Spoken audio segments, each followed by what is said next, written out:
नमस्कार दोस्तों, स्वागत है आपका मेरे यूट्यूब चैनल फार्मेसी स्टडी में। आज हम बात करेंगे दोस्तों जो फार्मास्यूटिक्स फर्स्ट के 20 most important multiple choice question हैं उनके बारे में। ठीक है दोस्तों, तो ये मल्टीपल जो चॉइस टाइप क्वेश्चन होते हैं इनका सीरियल भी हम सीरियल वाइज ही रखेंगे। जैसे पहले फार्मास्यूटिक्स फर्स्ट की, फिर उसके बाद फार्मास्यूटिकल केमिस्ट्री का। ठीक है, तो ये सीरियल वाइज जो जो आपके लिए इम्पोर्टेंट क्वेश्चन रहेंगे according to your competitive exam, उस हिसाब से इनको दोस्तों चालू किया जाएगा। तो अब देखते हैं फार्मास्यूटिक्स फर्स्ट के जो 20 मोस्ट इंपॉर्टेंट क्वेश्चन आपके लिए रहेंगे। ठीक है, तो पहला क्वेश्चन है दोस्तों इसमें, which one of this is not a unit doses form. ठीक है, इस टाइप के क्वेश्चन आपके कॉम्पिटिटिव एग्जाम में आएंगे, चाहे आप ESI फार्मासिस्ट का कर रहे हैं या DSSB का दे रहे हैं या रेलवे फार्मासिस्ट का दे रहे हैं। ठीक है, या कोई भी स्टेट फार्मासिस्ट का अगर आप एग्ज़ाम दे रहे हैं तो इस टाइप के क्वेश्चन आपसे पूछे जाते हैं। जैसे पहला क्वेश्चन है कि which one of this is not a unit doses form, यानी इनमें से कौन यूनिट डोजेज फॉर्म नहीं है। तो आप मेरी वीडियो में देखेंगे तो मैंने पहले आपको बता चुका हूँ कि यूनिट डोजेज फॉर्म के अंतर्गत आता है आपका टैबलेट है, ठीक है, सपोजिटरीज है, पैलेट्स है, ये क्या होते हैं यूनिट डोजेज फॉर्म होते हैं।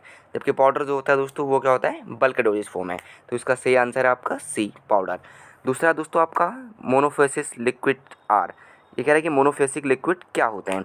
तो मोनोफेसिक लिक्विड और बाईफेसिक लिक्विड ये भी मैंने आपको बताया है, दो प्रकार के होते हैं। ठीक है, तो जबकि सस्पेंसन और इमल्सन जो है ये दोनों के दोनों क्या होते हैं बाईफेसिक कहते हैं, यानी इनमें दो फेस होते हैं, एक ऑयल एक वाटर, दो फेस इनमें होते हैं। तो ये क्या है आपके बाईफेसिक है।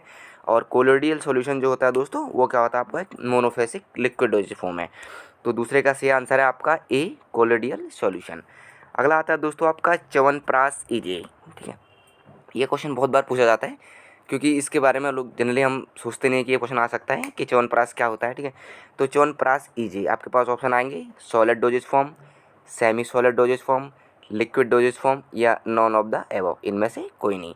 ठीक है दोस्तों, तो च्यवनप्राश क्या होता है दोस्तों, सेमी सॉलिड डोजेज फॉर्म होता है। ठीक है, ना ही वो ठोस है ना ही वो लिक्विड है, यानी कि वो आधा लिक्विड और आधा क्या होता है दोस्तों आपका सॉलिड होता है।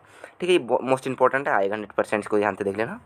अगला दोस्तों आपका एप्लीकेशन, यानी डोजेस फॉर्म में एप्लीकेशन का मतलब क्या है। ठीक है, application doses form is meant to be, यानी किस प्रकार के डोजेस फॉर्म के लिए हम एप्लीकेशन का यूज करते हैं। ठीक है, यानी एप्लीकेशन सेंटेंस कौन से डोजेस फॉर्म में यूज किया जाता है। ठीक है, जैसे आपका पेरेंटल एडमिशन में यूज किया जाता है, या फिर ओरल पेरेंटल एडमिनिस्ट्रेशन में यूज किया जाता है, या फिर दोस्तों आपका टॉपिकल एडमिनिस्ट्रेशन में यूज किया जाता है, या फिर आपका ऑप्थेल्मिक एडमिनिस्ट्रेशन में यूज किया जाता है। ठीक है, तो जो एप्लीकेशन का यूज़ किया जाता है दोस्तों वो क्या आता है टॉपिकल एडमिनिस्ट्रेशन में। ठीक है ना, जैसे हम अपने टॉपिकली अपने स्किन पर क्या करते हैं अप्लाई करते हैं। ठीक है, तो इसका आंसर है आपका सी, टॉपिकल एडमिनिस्ट्रेशन।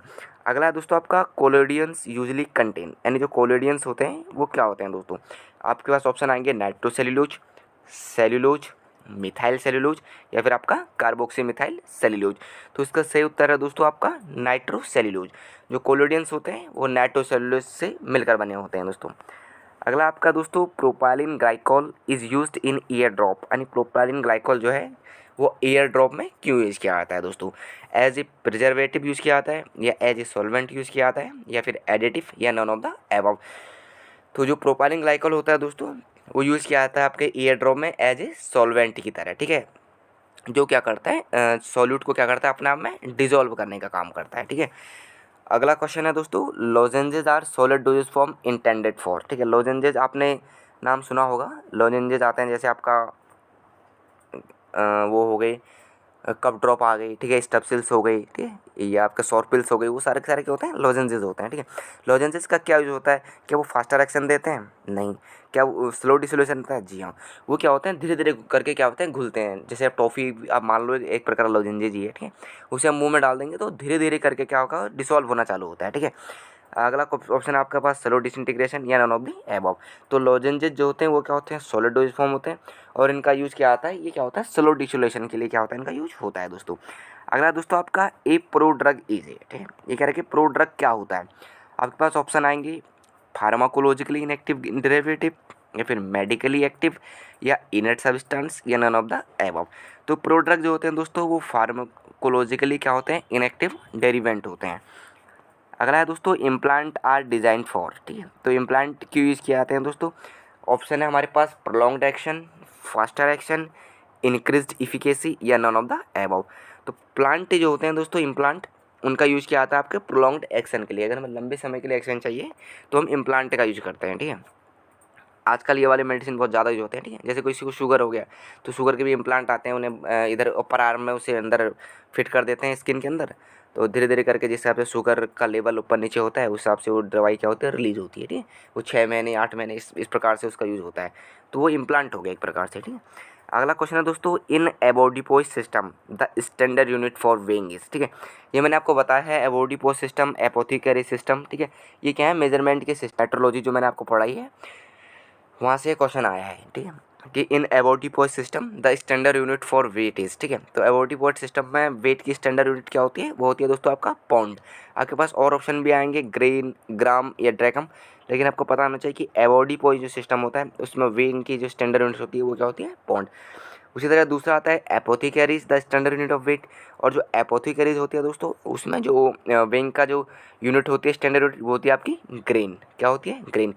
ये एबोडिपोज और एपोथेकेरीज जो होते हैं ये दोनों के दोनों क्या होते हैं, ओल्डेस्ट सिस्टम होते हैं आपके वेइंग वेट और मेजरमेंट के, ठीक है। जो लेकिन जो लेटेस्ट में अभी जो होती है वो मैट्रिक सिस्टम अब क्या होने लग गया है, यूज होने लग गया है।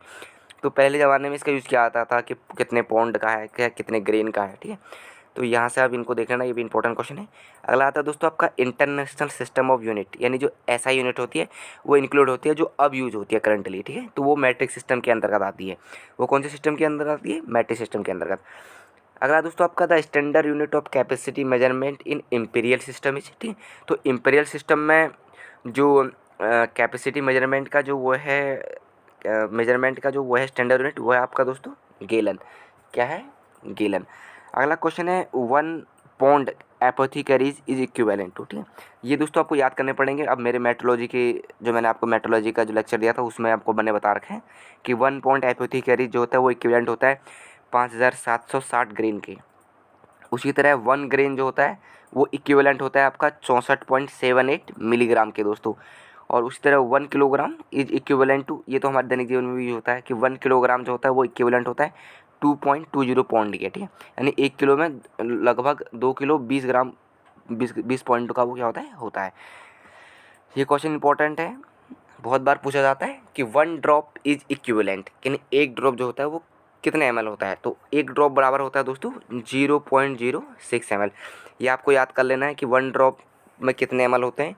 तो 1 ड्रॉप में होते हैं 0.06 ml। मोस्ट इंपॉर्टेंट है, बहुत बार पूछा गया है। कई बार ये पूछा जाता है कि 1 फ्लूइड ऑन्स ऑफ 1% सॉल्यूशन रिक्वायर्ड। अगर हमें 1 फ्लूइड ऑन्स का 1% सॉल्यूशन रिक्वायर है तो उसके लिए हमें कितने ग्रेन की आवश्यकता होगी, उसके लिए हमें 4.375 ग्रेन की क्या होगी, आवश्यकता होगी। उसी तरह दोस्तों कई बार ये पूछा जाता है कि what quantity of dextrose is needed to 5 fluid on solution. अगर हमें 5 फ्लूइड ऑन सॉल्यूशन बनाना है तो हमें डेक्सट्रोज की कितनी क्वांटिटी लेनी पड़ेगी, तो हमें वो लेनी पड़ेगी हमें डेक्सट्रोज की 22 ग्रेन दोस्तों।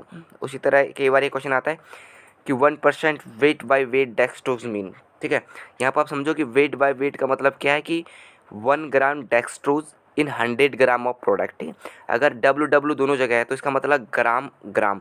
अगर यहाँ पर होता 1% वेट बाई वॉल्यूम यानी W/V डेक्सट्रोज मीन, तो हम लिखते हैं 1 gram dextrose in 100 ml of product, समझ रहे हो। अगर इसी की जगह होता 1% weight by volume by volume यानी 1% V/V डेक्सट्रोज मीन्स, तो हम लिखते हैं 1 ml dextrose in 100 ml of product, ठीक है। तो ये इंपॉर्टेंट टॉपिक है, इसको समझना पड़ेगा आपको। अगर W/W लिखा है तो 1 ग्राम जो है वो 100 ग्राम में डिसॉल्व है। अगर W/V लिखा है तो 1 ग्राम जो है वो 100 ml में डिसॉल्व है।